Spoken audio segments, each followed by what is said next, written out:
नमस्कार मित्रांनो, झेप मराठी या यूट्यूब चॅनलमध्ये तुम्हा सर्वांचं अगदी मनापासून स्वागत आहे. लग्नानंतर उमगलेलं हे खरं प्रेम या कथेचा भाग आपण पुढचा ऐकणार आहोत. खूपच सुंदर कथा आहे आणि तुम्ही कथेला भरभरून प्रेम देत आहेत त्याबद्दल अगदीच मनापासून धन्यवाद. सुरुवात करूयात कथेच्या पुढच्या भागाला. त्या दिवशी तू ड्रिंक केली असताना सुद्धा तुला सोडायला फक्त मलाच पाठवलं होतं. तू कसं वागशील, काय वागशील काही अंदाज लावू शकत नव्हतो. तुलाही माहीत आहे तेव्हा सुद्धा काय काय होऊ शकलं असतं आणि तुझी अवस्था कशी होती हे जपला प्रथमेश आहे तो कायाला सांगत असतो. आणि ती स्वारीच काय हळू आवाजात म्हणत असते, काया आय नो मोहितेंचा तुला राग आहे आणि तो असायला सुद्धा पाहिजे, पण राग कोणावर कधी काढायचा हे सुद्धा तुला आता समजायला हवं. कारण माझा कुणाल दादा अजिबातच वाईट नाही. तुम्ही लोकांनी त्याच्याबद्दल खूपच जास्त गैरसमजूत किंवा गैरसमज करून घेतलेला आहे. मला सांग, उद्या आम्ही तुझ्यासाठी काही घेतलं किंवा काही केलं तरी त्याचा अर्थ असा होतो की किती तू ते घेऊ शकत नाही किंवा करू शकत नाही म्हणून मी तुला घेतलं किंवा केलं तर नाही ना. तुझ्यावर प्रेम आहे म्हणून मी तुला घेतलं असा होतो, बरोबर ना. प्रथमेश अजूनही चिडलेलाच होता. मला तसं नव्हतं बोलायचं, पण त्यांनी मला सांगितलं सुद्धा नाही आणि म्हणूनच फक्त मी ॲक्च्युली खूपच दिवसापासून मला जाणून घ्यायचं होतं माझी फी कोणी भरली म्हणून. पप्पांना काय सांगू मी ते सुद्धा तर ठरवायचं होतं. कायाचा आवाज अगदीच कमी झालेला होता कारण आपला प्रथमेश तिच्यावर तेवढा ओरडलेलाच होता. दादा कधीच काही केल्याचं सांगत नाही बसत, तो करतो त्याला जे करायचं ते करतो. मग काही चांगलं काम असो किंवा काही वाईट काम असो तो फक्त करतो आणि बाजूला होतो. तू घरी त्याचं नाव सांगावंसं असं मला नाही वाटत. तुला माहीत नाही तुझी फी कोणी भरली ते सांगितलं तरी खूप आहे. राहिला प्रश्न त्याला काही बोलण्याचा तर काय आम्ही कधीच त्याच्याबद्दल काहीच ऐकून घेणार नाही. तो माझा फक्त मोठा भाऊ नाही तर माझा मेटोर आहे सुद्धा. माझ्यामुळे त्याने ओरडासुद्धा खाल्ला आहे, मारसुद्धा खाल्ला आहे आणि गरज पडेल तेव्हा मला प्रोटेक्टसुद्धा केलेला आहे. काया तुला तर मोहित्यांचा इतकाच प्रॉब्लेम असेल तर आय तू पुन्हा विचार करावास. आपल्या नात्याचा उगाच पुढे जाऊन प्रॉब्लेम होण्यापेक्षा अजून आपल्या हातात वेळ आहे. जर तू मला निवडतेस तर एक लक्षात ठेव, माझ्यासोबत बाय वन गेट वन मध्ये ते सुद्धा आलेच फ्रीमध्ये. तुला त्याची मनापासून इज्जत करावीच लागेल. त्याच्यासोबतच नातं पण मनापासून असेल तरच आपण पुढे जाऊ. पण माझ्यामुळे मला आमच्या भावंडामध्ये फूट पडलेली नको आहे.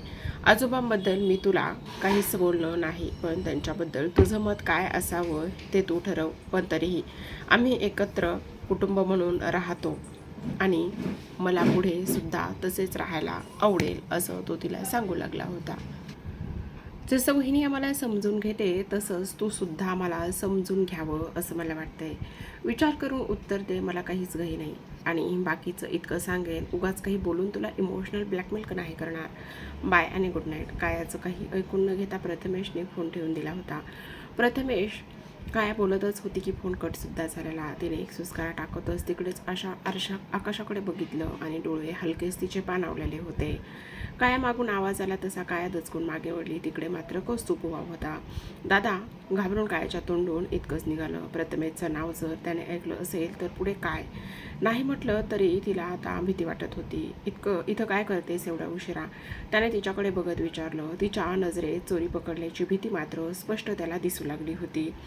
टेरेची चावी आपल्याकडे असते म्हणून रोज इथे येणार आहेस का, त्याने नजर रोखतच विचारलं. तसं ती गप्प झाली. तुझं आणि प्रथमेशचं नक्की काय चालू आहे सांगशील का मला, त्याने मात्र आता स्पष्टच विचारलं. तसं तिने त्याच्याकडे एकदा बघितलं आणि त्याची रोखलेली नजर तिच्या नजरेतील भीती दोघांना स्पष्ट काय ते सांगून जात होती. म्हणजे आता अंदाज बरोबर ठरला तर नक्की कधीपासून ओळखता एकमेकांना, त्याने विचारलं. 5-6 महिने झाले, तिने खाली मान घालूनच सांगितलं. म्हणजे पियाच्या लग्न होण्याआधीच तुम्ही, त्याच्या डोळ्यात आश्चर्याचे भाव म्हटले. हो म्हणजे तेव्हा आमचं तसं काही नव्हतं, म्हणजे अगदीच ओळखीत होतो आम्ही दोघं एकमेकांना. अगदी नावसुद्धा माहीत नव्हतं, पण रोज भेटायचो आणि रोज भांडायचो. तिने अगदी स्पष्टपणे आता सांगायला सुरुवात केली होती. ओके, त्याने दीर्घ श्वास घेतला. पुढे काय बोलू शकत होता तो आता. उगाच मोठा भाऊ होता म्हणून दादागिरी नव्हती करायची त्याला. आज का भांडण झालं, त्याने तुला विचारलं का, काहीसं बिचकतच त्याने पुन्हा विचारलं. जरी ते एकमेकांना सर्व सांगत असले तरी सुद्धा मोठा भाऊ होता तो तिचा. एक वेगळंच अवघडलेपणा होताच. तिने फक्त मान होकारार्थच हलवली होती. तसं नाही दादा, रोज भांडणं करायची आहेत का, त्याने आता मिश्किलपणेच विचारलं. तसं नाही दादा, मागे माझी कोणीतरी कुणाल सरांनी माझी कॉलेजची फी भरली, पण मला माहीत नव्हतं, असं म्हणत तिने त्याला थोडक्यात सर्व काही सांगायला सुरुवात केली होती. काय चुकलं त्यांचं मग, त्याने कायला विचारलं. काहीच नाही, म्हणजे मला माहिती आहे, मला असं नव्हतं बोलायचं पाहिजे, पण नाही सुचलं. म्हणजे तिला नक्की काय बोलावं ते समजत नव्हतं. उलटे सुलटे शब्द करून ती बोलण्याचा तोडका प्रयत्न करू लागली होती. काय आपण सर्वांनीच त्यांनी असलेली बॉन्डिंग काय आहे ते बघितलं आहे. माझ्यापेक्षा तर तू जास्त बघितली आहेस. शेवटी तू तिकडे राहून आली आहेस, तरीही तुला हे असं कसं वाटलं, तो त्यांच्याविषयी काही ऐकून घेईल म्हणून. नाही ना होणार तसं बच्चा. आणि राहिला कुणाल सरांचा प्रश्न, तर ते समोर न येता आपल्याला खूप काही मदत करतात, हे सुद्धा तुला जाणवलेलंच असेल ना. तुलाही माहिती आहे, मी CA कंप्लीट झाल्यापासून IT मध्ये जॉब ट्राय करतोय, पण ते होत नव्हतं. गेलं 1 वर्ष मी ट्राय करतोय, पण झालं नव्हतं. आणि अचानकच गेल्या आठवड्यात त्यांचा समोरून मला कॉल आला. आजच तिकडून माझ्या सिलेक्शनचा मेल आला आहे. भले प्रॉपर इंटरव्ह्यू घेऊन सिलेक्शन झालं आहे, पण तिकडून इंटरव्ह्यूचा कॉल येणं सुद्धा आपल्यासारख्यांसाठीच खूप आहे, त्याने सांगितलं. तसं तिने पाणवलेल्या डोळ्यांकडे त्याच्याकडे पाहिलं. काय आपण कितीही शिकलेलो असलो तरी ओळखीशिवाय काही होत नाही ग, आणि आपल्याकडे नेमकं तेच नसतं. म्हणून पोटेन्शियल असून सुद्धा आपण सध्या कामातच अडकून राहतो, नाही जात पुढे. आणि आपल्याला पुढे पुश करायला सुद्धा कोणीच नसतं ना. आपली ओळख जास्तीत जास्त कुठं तर नगरसेवक नाही तर लोकल आमदार, बस ते सुद्धा खूप ठिकाणी काही करू शकत नसतात ग. तो सर्व काही आता बोलू लागला होता, सांगू लागला होता. कुणाल सर खरंच खूप चांगले आहेत, आणि त्यांचं फॅमिली बॉन्डिंगसुद्धा खूपच चांगलं आहे. आता प्रथमेश जे तुला बोलला ना, ते तू विचार कर, आणि मला सुद्धा पटलं आहे. म्हणजे मोहितेंचा राग घेऊन तू जर त्यांच्यासोबत रिलेशनमध्ये गेलीस तर आज तुला काही वाटत नसेल, तरी पुढे जाऊन तुला प्रॉब्लेमसुद्धा होईल. आणि त्याच्या बोलण्यातून ते स्पष्ट तसं दिसत आहे, तो काही टाईमपास करत नाही आहे खरंच, तर तो पुढं तोपर्यंतचा विचार करतोय. त्याच्या नजरेत ते मात्र स्पष्ट दिसत आहे. त्याच दिवशी मला जाणवलं, ते मी काही बोललो नाही, कारण मला त्यात चूक असं काही वाटत नव्हतं. हा जर ते टाईमपास करत असता तर मग नक्कीच रोखलं असतं. काय मोहितेंच्या विषयीचा राग कधी तर तुला सुद्धा डोक्यातून काढावाच लागणार आहे, कारण तुला तिकडे जायचं आहे. आता निर्णय तुझा आहे. मला त्याचा प्रश्न अगदीच योग्य वाटलाय. कौस्तुभने तिला सांगितलं, आणि तो तिथून निघून सुद्धा गेला होता. असा भाऊ प्रत्येक बहिणीच्या पाठीमागे खंबीरपणे उभा राहिला तर नातं किती सुंदर होईल प्रेक्षकांनो. दादा, मला त्याला तसं नव्हतं बोलायचं रे, मी सुद्धा तिकडे राहिली आहे. त्यांच्यात मला माहीत आहे त्यांची मस्ती, त्यांचं प्रेम, पण खरंच आजोबा समोर आले की तर राग येतो, आणि पुन्हा वाटत ते आठवतं रे. आणि मनात भीतीसुद्धा. जर त्यांना ते नातं मान्य नसेल तर पुढे जाऊन ते काहीही करणार तर नाही ना. दादा, तू सुद्धा बघितलं आहेस ना, ते काही करू शकतात. काया भोया भाऊ खून झालेली होती, डोळ्यात पाणी आलेलंच, आधीच प्रथमेशला दुखवलेलं, आणि आता हा सुद्धा असं बोलत होता.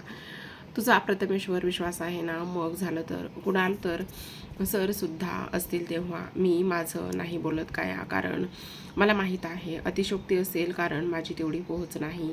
असली तर पियालाच वाचवलं असतं मोहिते कुटुंबात जबरदस्ती जाण्यापासून, पण आता त्याचं दुःख नाही, कारण ती सुखी आहे ते आपण बघतोय, आणि कुणाल तिची किती काळजी घेतोय ते सुद्धा आपण पाहत आहोत. असो, जास्त पुढचा विचार नको, झोप चल, आई तुला बोलवत होती.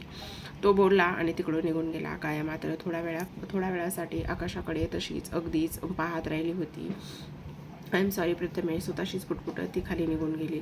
येथे प्रथमेश सुद्धा त्याच्याच विचारात हरवलेला होता. म्हटलं तरी तो खूप जास्त दुखावलेला सुद्धा होता त्याच्याच विचारात. कधीतरी त्या दोघांना रात्री उशिरात झोप लागलेली होती. सर, काम झालं का? कुणालच्या फोनवर एक फोन आलेला, ज्यात इतकंच सांगितलं होतं, आणि फोन पुन्हा कट झाला. ते तेवढंच ऐकून कुणालच्या चेहऱ्यावर मात्र डेव्हिल स्माईल येऊन गेली. कुणाल नुकताच ऑफिसला आलेला की त्याला तो फोन आलेला होता. प्रथमेश, मी मीटिंगमध्ये आहे, मला घरून एकही कॉल आला नाही पाहिजे, आणि तू सुद्धा माझ्या परमिशनशिवाय काहीच ॲक्शन घ्यायची नाहीस, कुणालने प्रथमेशला सांगितलं आणि कॉल कट केला. त्याच्या बोलण्याचा अर्थ प्रथमेशला लागत नव्हता, तरी त्याने कुणालला आता खीच करायचं नाही असं ठरवलं होतं. थोडा वेळ वाट बघण्यातच काहीतरी निर्णय घ्यावा लागणार आहे असं त्याच्या मनात आलेलं. इथे प्रथमेशसोबत बोलून कुणालने त्याची नजर लॅपटॉपवर स्थिर केली. मनात मात्र वेगळंच काउंटडाऊन चालू झालेलं होतं. कुणालने 5 पर्यंत काउंट डाऊन चालू केलं आणि अगदी शेवटच्या नंबरवर येताच त्याचा फोन वाजला होता. तशी एक डेव्हिल स्माईल पुन्हा त्याच्या चेहऱ्यावरती आलेली. अतीव आनंदाने मागे खुर्चीवर येऊन बसत त्याने डोळे बंद करून घेतले होते. चुकीच्या माणसाला चुकीच्या बाबतीत नडलात इतक्या सहज सोडणार नाही. खैर, तुम्हाला मी थँक्यू बोलायला हवं. तुम्ही जे काही केलं त्यामुळे पिया माझ्या आयुष्यात आलेली आहे. असो म्हणून कदाचित हलक्यात सोडते तुम्हाला. हलक्यात तो पुटपुटला आणि हसला. सततच्या वाजणाऱ्या फोनकडे नजर टाकली आणि गालात हसतच त्याच्या कामाला लागला. बाजूला फोन व्हायब्रेट होत होता आणि तो प्रत्येक वेळी सायलेंट टाकत होता. कोणाकोणाचे फोन येत आहेत ते बघायचं होतं त्याला. काही खास नावांची वाट जो बघत होता. इथे प्रथमेश त्याच्या केबिनमध्ये बसून त्याचा वाजणारा फोन बघत होता. टेन्शन त्याच्या नजरेत मात्र स्पष्टपणे दिसू लागलेलं होतं.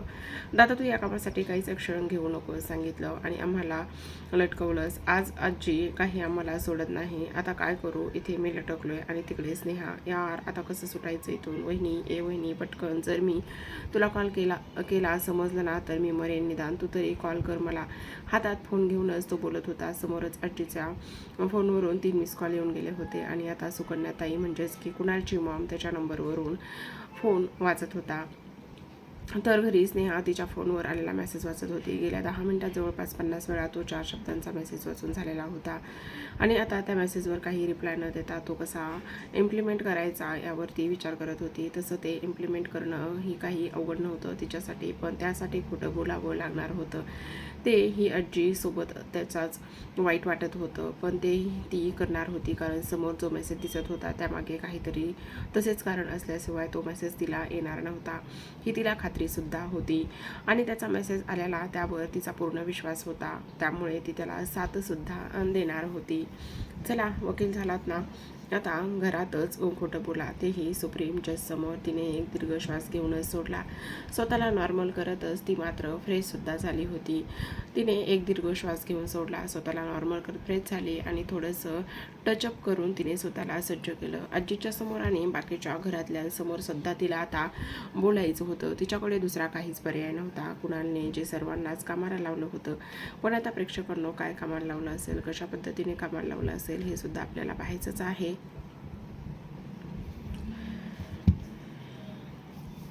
स्नेहा, अगं काय हे, किती वेळ झालेला आहे तुला? चला आपण पोलीस स्टेशनला जाऊ. गिरिजा, कुणालची मामी रडतच पुढे झाल्या.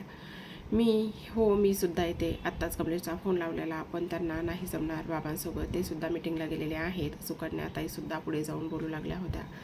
सॉरी, ते सरांचा फोन होता म्हणून अर्जंट घ्यावाच लागला. स्नेहाने आधी दिलगिरी व्यक्त केली आणि पुन्हा एक दीर्घ श्वास घेतला. घरातच असं खोटं तिला याआधी कधीच बोलावं लागलेलं नव्हतं. त्यामुळे मनाची मात्र तिची थोडीशी तयारी चालू होती. मोठी मॉम, तुम्ही उगाच कुठेही जाऊ नका. त्याचा काहीच उपयोग होणार नाही. अगदीच उदास चेहरा करून ती बोलली. म्हणजे गिरिजा मामी पुढे होतच पुन्हा बोलू लागल्या. स्नेहा, जे काही आहे ते स्पष्ट बोल, नाही तर मी येते पोलीस स्टेशनमध्ये. आजीसुद्धा उठून उभ्या राहिल्या. आजी, तू येऊ नकोस आणि मी सुद्धा काही करू शकत नाही. आज 31 डिसेंबर आहे, त्यामुळे कोर्ट बंद आहे 2 दिवस. आपण नयनला बेल नाही देऊ शकत. तिला 2 दिवस तिकडेच राहावं लागेल. स्नेहाने अगदीच उदास व सांगू लागली होती. असं कसं? तुझी ओळख असेलच ना आजी, तुमची तरी काही ओळख वापरा ना. अहो, माझ्या घरी बिचाऱ्या नयनला तिने काहीही न करता जेलमध्ये टाकला आहे. गिरिजा मामी रडतच बोलत होत्या. मामी, गिरीधर मामा कुठे आहे? त्यांची ओळख माझ्यापेक्षा जास्त आहे. मी अजून राजकारणात सक्रिय नाही, त्यामुळे माझी फारशी ओळखसुद्धा नाही, स्नेहाने सांगितलं आणि त्या आजींच्या कपाळावर आठ्याच पडल्या. हे जे काही आहे ते मुद्दाम चालू आहे हे समजायला त्यांना वेळ लागला नाही. मोहिते घरातली ही सक्रिय राजकारणी नाही आणि तिची ओळख नाही असं बोलते ही किती खोटं होतं हे त्यांना कळणार नाही का? आता प्रश्न होता हा की यामागे नक्की कोण आहे आणि त्यांनीसुद्धा काहीसं शांत राहून तमाशा बघणं पसंत केलं. आपली नातवंड काही चुकीचं तर करणार नाही यावर त्यांचा मात्र पूर्ण विश्वास होता. त्यांनी साथ देणार ना होत्या आणि त्यांना साथसुद्धा देणार होत्या. तसंही नयन कशी आहे हे त्यांना चांगलंच माहिती होतं.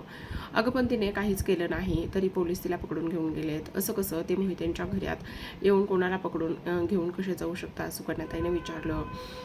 मी नयनला फोन लावतो. त्याचे नुकताच आलेला केतन घाईतच फोन हातात घेत सांगत होता की स्नेहाने त्याला मध्येच अडवलं होतं.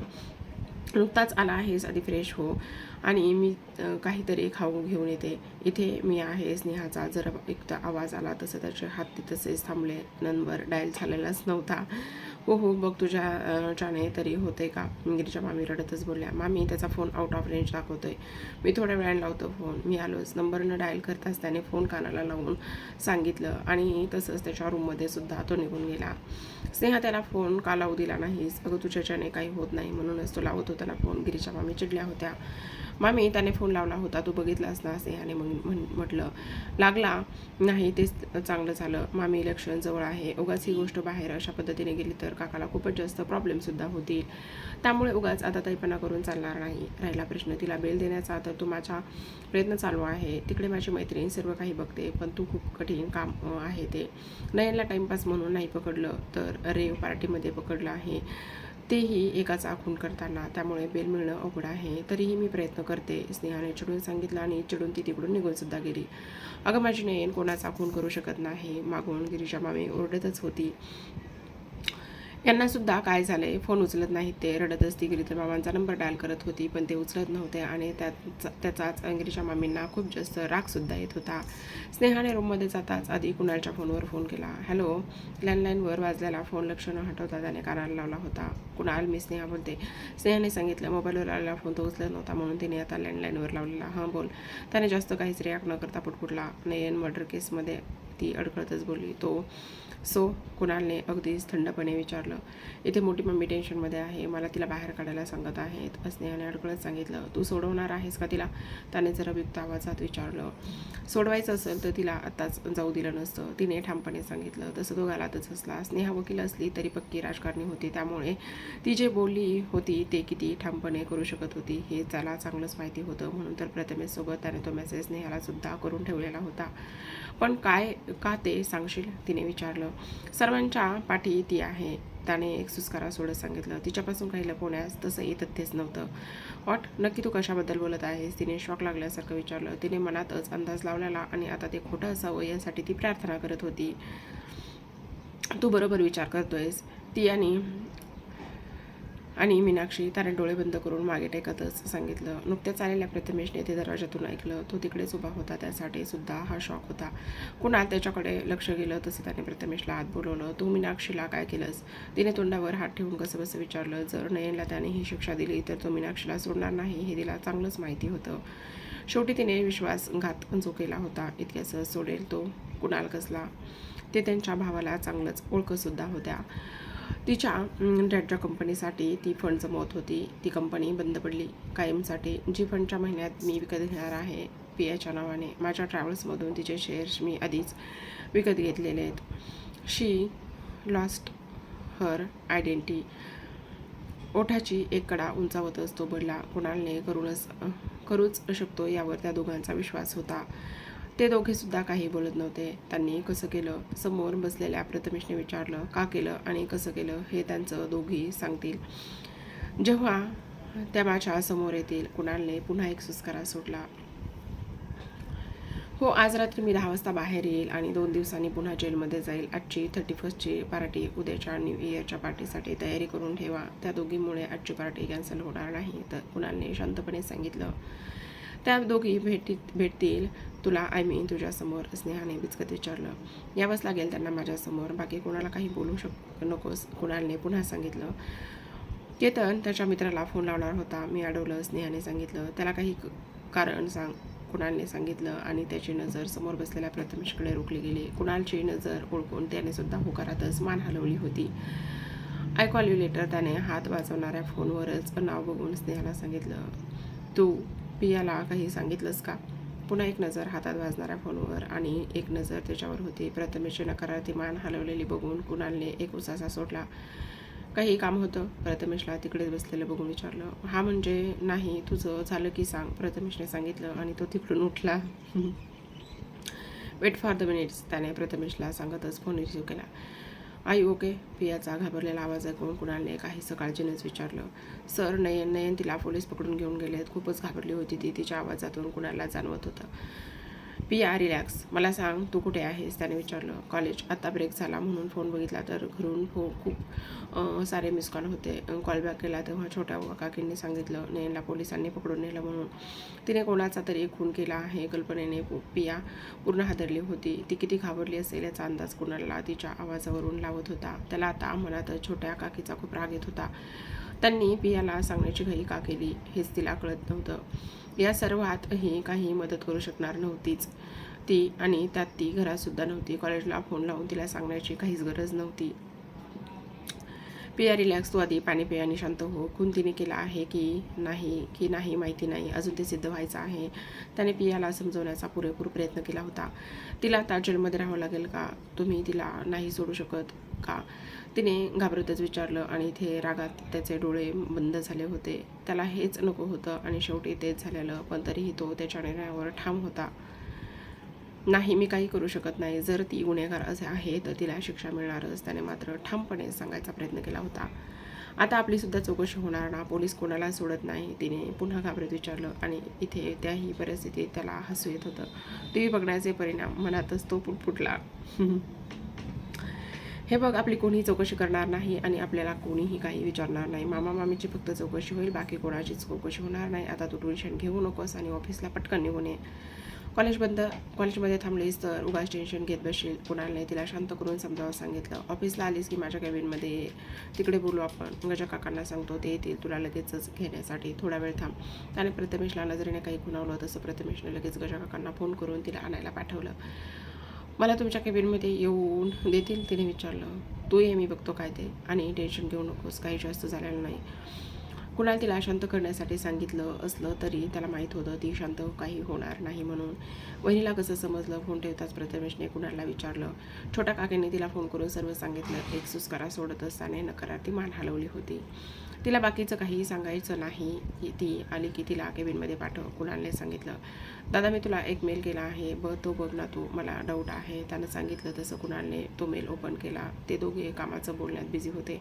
आजी घाबरलेल्या पियाने तर कुणालसोबतच बोलून झाल्यावर आजींना फोन केलावलेला. पिया, अगं काय झालं, तुझा आवाज असा काय येतोय? आजीने तिला काळजीने विचारलं. आजी, ते नयन. पियाला पुढे काय बोलायचं तेच कळत नव्हतं. कॉलेजमध्येच बाजूला आलेल्या गार्डन भागात ती जाऊन बसलेली होती. नयनसोबत ती जरी मोकळेपणाने बोलत नसली तरी ती कुटुंबाचा एक भाग म्हणून नक्कीच आपुलकी होती. त्यात पोलीस पकडून घेऊन गेले हा प्रकार म्हणजे किती भयानक आहे हे फक्त ऐकूनच माहीत होत, त्यामुळे तिला भीती वाटणं साहजिकच होतं.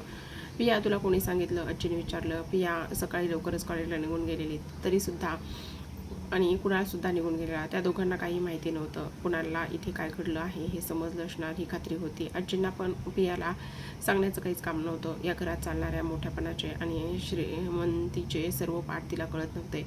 आजींना तिचा साधेपणा कळत होता, जाणवत होता, आणि म्हणूनच त्यांनी ही शक्यतो तिच्यापासून या सर्व गोष्टी लांब ठेवण्याचा प्रयत्न केला होता. घरातलं आणि बाहेरचं राजकारण हे नेहमीच घरात चालायचं, यापासून इतरांप्रमाणे ती सुद्धा लांब होती. आणि आज ही बातमी लगेच तिला कशी कळली हा प्रश्न होता. अर्थात इतक्या मोठ्या कुटुंबात तिला कोणीतरी ही बातमी सांगितली असणार. अगदी सहजच हे सोपं होतं, पण तरी आजीने तिला राहून विचारलंच.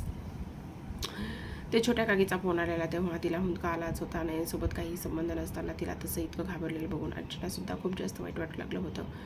तू काळजी करू नको, आणि रडण्यासारखं काही झालेलं नाही. तुझी त्यात काही चूक होती, तिची होती म्हणून तिला जेल झाली. आम्ही आहोत, बघून घेऊ. तुला बरं वाटत नसेल तर तू घरी ये, आज ऑफिसला जाऊ नकोस, आजीने मायेने सांगितलं. ते कुणाल सरांनी गाडी पाठवली आहे, ऑफिसला बोलवलं आहे, मी जाते तिकडेच. पियाने डोळे पुसून स्वतःला सावरलं होतं. कुणालसोबत तुझं बोलणं झालं का? आजीने विचारलं. हो, पियाने सांगितलं. तिला यातलं काहीच माहिती नव्हतं, त्यामुळे जे खरं होतं ते तिने सांगितलं. त्याला माहीत आहे का नयनला जेल झाली ते? तो काय बोलला? आजींनी तिच्या बोलण्यातून अंदाज घेत विचारलं. कुणाल घरातून कोणाचेच फोन उचलत नव्हता, मग फक्त त्याने पियाचाच फोन उचलला. यातच खूप काही आलेलं होतं. हो, त्यांनी मला सांगितलं माहीत आहे म्हणून बोलले ते. जर ती गुन्हेगार असेल तर त्याला कोणीच काही करू शकत नाही, पण ते प्रयत्न करणार आहेत बोलले, पियाने सांगितलं. आणि ते सर्व कुणालनेच घडवून आणल्याची खात्री मात्र आजीला पडली होती. ठीक आहे, तुझा ऑफिसला, इथली काळजी करू नकोस, आजीने सांगितलं आणि फोन ठेवून दिला. तर प्रेक्षकांनो, हा होता कथेचा एक भाग. या कथेचे भाग खूप सुंदर आहेत आणि लवकरच तुम्हाला इथे आपल्या कुणाल आणि पियाची जी काही लव्ह स्टोरी आहे, पुढचा त्यांचा जो काही प्रवास आहे तो लवकरच पाहायला मिळणार आहे. आता आजची त्यानंतर त्यांची 31ची जी काही नाईट आहे, एन्जॉय आहे, नयन आणि मीनाक्षीमुळे केलेल्या त्यांच्या नात्याला कशा पद्धतीने आता ते वेगळंच रूपांतर घेणार आहे हे सुद्धा पाहायला मिळणार आहे. त्याचबरोबर नवीन वर्षामध्ये कुणाल आणि पियाचं नातं कसं फुलतं हे सुद्धा आपल्याला पुढील काही भागामध्ये पाहायला मिळणार आहे. त्यासाठी तुम्ही आपलं झिप मराठी चॅनल सबस्क्राईब करा आणि पाहत राहा सुंदर अशी कथा. लग्नानंतर उमंगलेलं खरंखुरं प्रेम असे या कथेचं नाव आहे. भेटूयात कथेच्या नेक्स्ट पार्टमध्ये. तोपर्यंत धन्यवाद.